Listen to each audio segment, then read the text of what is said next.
जय हिंद दोस्तों। आज हम लोग बात करने वाले हैं भारतीय इतिहास के बारे में। भारत एक ऐसा देश जिसकी आदि का पता नहीं और अंत कभी होने वाला नहीं। दोस्तों, शुरुआत करते हैं सिंधु घाटी सभ्यता से।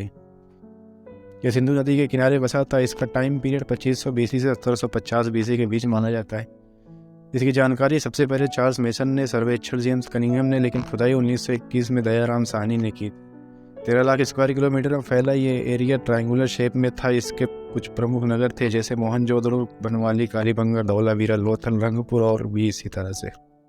सबसे इंटरेस्टिंग फैक्ट दोस्तों यहाँ पर यह है कि ये एक नगरीय सभ्यता थी, जबकि इसके बाद की सभ्यता वैदिक सभ्यता एक ग्रामीण सभ्यता थी।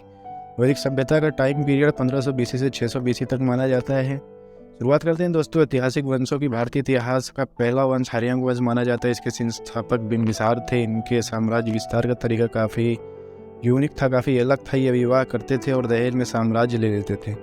इनकी हत्या इन्हीं के बेटे अजातशत्रु ने कर दी थी। वो एक कहावत है ना दोस्तों, जैसी करनी वैसी भरनी। अजातशत्रु के साथ भी वही हुआ। इनकी हत्या इन्हीं के बेटे उदयन ने कर दी। उदयन गंगा और सोन नदी के किनारे पर एक नगर की स्थापना करते हैं जिसका नाम पाटलिपुत्र रखते हैं, जिसे आज हम पटना के नाम से जानते हैं। इनकी हत्या इनके बेटे ने नहीं की, बल्कि इनके बेटे नागदशक थे, जो खुद एक अयोग्य राजा थे। नागदशक की हत्या इनके सेनापति शिशुनाग ने कर दी और एक नए राजवंश की स्थापना की, शिशुनाग वंश की। शिशुनाग वंश के संस्थापक शिशुनाग के उत्तराधिकारी कालाशोक हुए और इस वंश के अंतिम शासक हुए नंदीवर्मन, जिनकी हत्या महापद्म नंद ने कर दी और एक नए राजवंश नंदवंश की स्थापना की। नंदवंश के संस्थापक महापद्म नंद भारतीय इतिहास के पहले शासक थे जो निम्न जाति के थे। ये जाति के शूद्र थे और राजपूतों से इनका काफ़ी बैर था। इन्होंने बहुत सारे राजपूतों का विनाश किया और सर्वछत्रांतक की उपाधि धारण की। नंदवंश का अंतिम शासक था घनानंद, जिसके समय सिकंदर भारत तक आ गया था, जिसकी सूचना देने चाणक्य घनानंद के दरबार में गया था। लेकिन घनानंद ने चाणक्य की बेइज्जती की और उससे अपने दरबार से बाहर फेंकवा दिया। चाणक्य ने भी कसम ली कि जब तक नंदवंश के राजा घनानंद का अंत नहीं कर दूंगा तब तक अपनी चोटी तक नहीं बांधूंगा। लेकिन उससे पहले भारत पर उससे भी बड़ा खतरा था सिकंदर। चाणक्य ने अपनी कूटनीति से सिकंदर को वापस जाने पर मजबूर कर दिया और बाद में अपने शिष्य चंद्रगुप्त मौर्य की सहायता से घनानंद को भी मार दिया और एक नए राजवंश मौर्यवंश की स्थापना की। मौर्यवंश के संस्थापक चंद्रगुप्त मौर्य के समय ही यूनानी विद्वान मेगास्थनीज भारत आया था और उसने बड़ी ही इंटरेस्टिंग बात कही थी, भारतीयों को पढ़ने में इंटरेस्ट है, लिखने में नहीं। चंद्रगुप्त मौर्य के उत्तराधिकारी बिंदुसार हुए और बिंदुसार के उत्तराधिकारी अशोक हुए। कहा जाता है कि अशोक ने गद्दी पाने के लिए अपने 99 भाइयों को मरवा दिया था। अशोक के समय कलिंग का युद्ध हुआ था जिसमें लगभग 1.5 लाख लोग मारे गए थे, जिसे देखने के बाद अशोक का हृदय परिवर्तित हो गया और अशोक ने राजपाट छोड़। कहा जाता है कि कलिंग का इतना भीषण युद्ध कोई साम्राज्य जीतने के लिए नहीं हुआ था, बल्कि हाथियों को प्राप्त करने के लिए हुआ था। इस युद्ध के बाद अशोक ने बौद्ध धर्म अपना लिया। बौद्ध धर्म की प्रेरणा इन्हें इनके भतीजे निग्रोध से प्राप्त हुई थी, जबकि बौद्ध धर्म की शिक्षा इन्हें उपगुप्त नामक विद्वान ने दिया था। भारत में अभिलेख सबसे पहले अशोक ने लिखवाना शुरू किया था। इनके साथ लघु अभिलेख 14 बड़े अभिलेख भी हैं। मौर्य वंश अशोक के बाद कमजोर पड़ने लगा और इस वंश के अंतिम शासक वृद्धरथ की हत्या इन्हीं के सेनापति पुष्यमित्र शुंग ने कर दी और एक नए राजवंश शुंग वंश की स्थापना की। पुष्यमित्र शुंग कट्टर ब्राह्मण था। इसने बहुत से बौद्ध स्तूपों और मठों को ध्वस्त करा दिया। शुंग वंश के अंतिम शासक देवभूत की हत्या इन्हीं के मंत्री वसुदेव ने कर दी और एक नए राजवंश कर्णवंश की स्थापना की। कर्णवंश में 4 राजा हुए और इस वंश के अंतिम राजा थे सुशर्मा। इनकी हत्या सिमुक ने कर दी और एक नए राजवंश सातवाहन वंश की स्थापना। सातवाहन वंश पहला वंश था दोस्तों जिसने सामंती व्यवस्था को भारत में इंट्रोड्यूस किया। इस व्यवस्था में सैनिकों को वेतन के रूप में पैसों की जगह जमीन दिया जाता था। लेकिन इस व्यवस्था का निगेटिव पॉइंट यह था कि राजा के पास हर साल ज़मीन कम होती जाती थी और सैनिकों के पास हर साल ज़मीन बढ़ती जाती। फिर एक समय ऐसा भी आता था कि सेनापति के पास राजा से भी ज़्यादा ज़मीन हो जाती थी और वह खुद को राजा घोषित कर देता था। सातवाहनों ने सबसे पहले शीशे के सिक्कों को भी इंट्रोड्यूस किया था भारत में। यहाँ पर एक पॉइंट और ऐड करना चाहूँगा दोस्तों। मौर्य काल के पतन के बाद मगध पर 4 विदेशी आक्रमण हुए थे। हिंदू यूनानी जो हिंदुकुश पर्वत के पास बैक्टीरिया नामक जगह पर रहते थे, शक जो मध्य एशिया से भगाए गए थे, पालो जो फारस है ये ईरान के थे और कुषाण ये भी मध्य एशिया से आए हुए थे। कुषाण के संस्थापक कुजुल कडफिसेस थे। इन्होंने तांबा का सिक्का चलाया था। इस वंश के सबसे प्रतापी शासक कनिष्क था, जिसका कब्जा चीन के रेशम मार्ग पर था। कनिष्क यहाँ से टैक्स कलेक्ट करता था। रेशम मार्ग दोस्तों चीन के रेशम व्यापार को यूरोप, फारस और मिडिल एशिया से जोड़ता था। कुषाणों ने अपना कैलेंडर भी बनाया था जिसे बाद में शकों ने चुरा लिया था और शक संवत की शुरुआत की थी।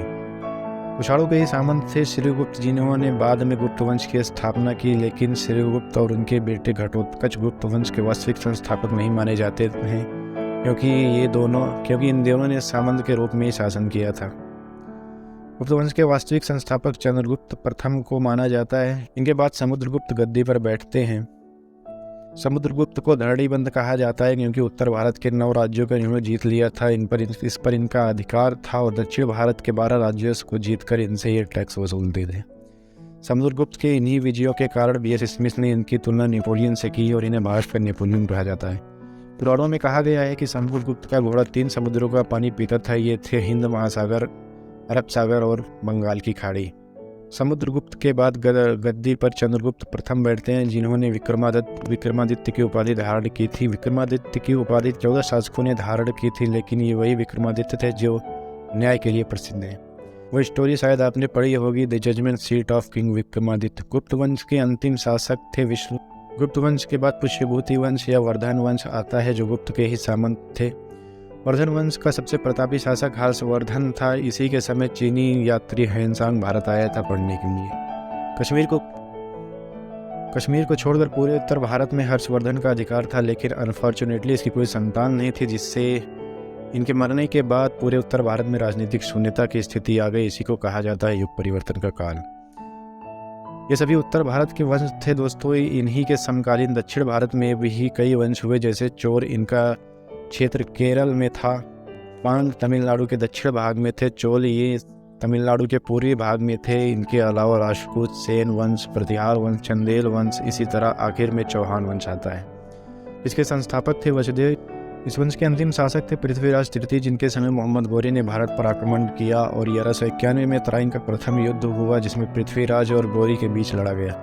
इस युद्ध में पृथ्वीराज के साथ जयचंद भी थे और दोनों ने मिलकर गौरी को हरा दिया। लेकिन इसी बीच पृथ्वीराज चौहान और जयचंद की बेटी संयोगिता के बीच प्रेम हो जाता है, लेकिन जयचंद उससे राजी नहीं होते। जयचंद की मर्जी के खिलाफ दोनों शादी कर। जिससे 1192 में गौरी जब दोबारा आक्रमण करते हैं तो जयचंद पृथ्वी का साथ नहीं देते हैं और यह युद्ध गौरी जीत जाते हैं और पृथ्वीराज का अंत कर देते हैं। जयचंद सोचते हैं कि अब गौरी लौट जाएंगे, लेकिन गौरी लौटते नहीं हैं। इस वजह से जयचंद गौरी के खिलाफ जंग का ऐलान करते हैं। 1194 में आगरा के पास चंदौर नामक जगह पर चंदौर का युद्ध होता है और इस युद्ध को गौरी जीत लेते हैं और जयचंद की हत्या हो जाती है।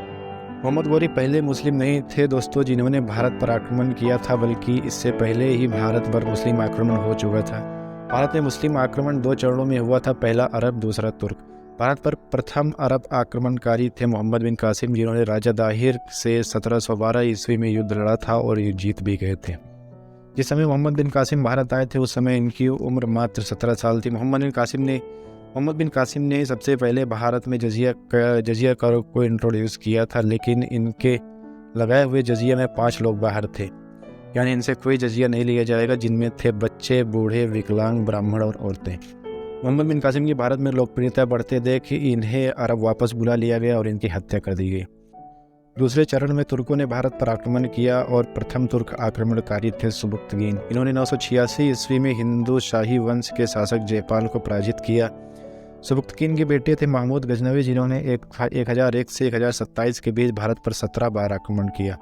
1025 में सोमनाथ मंदिर पर इनका आक्रमण प्रसिद्ध है। 1027 में इन्होंने जाटों के खिलाफ अपना अंतिम गजनवी को बुत शिकन या मूर्ति भंजक भी कहा जाता है। तुर्क आक्रमण के दूसरे चरण का नेतृत्व मोहम्मद गौरी ने किया, जिनके बारे में अभी मैंने आपको बताया है। 1205 ईस्वी में गौरी ने अपना अंतिम अभियान पंजाब के खोखर जातियों के विरुद्ध किया, जिससे खफा होकर 1206 ईस्वी में दमयक नामक स्थान पर रामलाल खोखर ने इनकी हत्या कर दी। मोहम्मद गौरी के 3 गुलाम थे, कुतुबुद्दीन ऐबक, यालदोज और कुबाजा। गौरी ने अपना सारा साम्राज्य कुतुबुद्दीन ऐबक को दे दिया था और यहाँ से शुरुआत होती है सल्तनत काल की, जिसका पहला वंश गुलाम वंश और पहले शासक कुतुबुद्दीन ऐबक हुए। दोस्तों, सल्तनत काल को हम इस वीडियो के नेक्स्ट पार्ट में देखेंगे, क्योंकि वीडियो बहुत ही लंबा होता जा रहा है। वीडियो पसंद आया हो तो वीडियो को लाइक और चैनल को सब्सक्राइब ज़रूर करें। मिलते हैं अगली वीडियो में। बहुत बहुत धन्यवाद।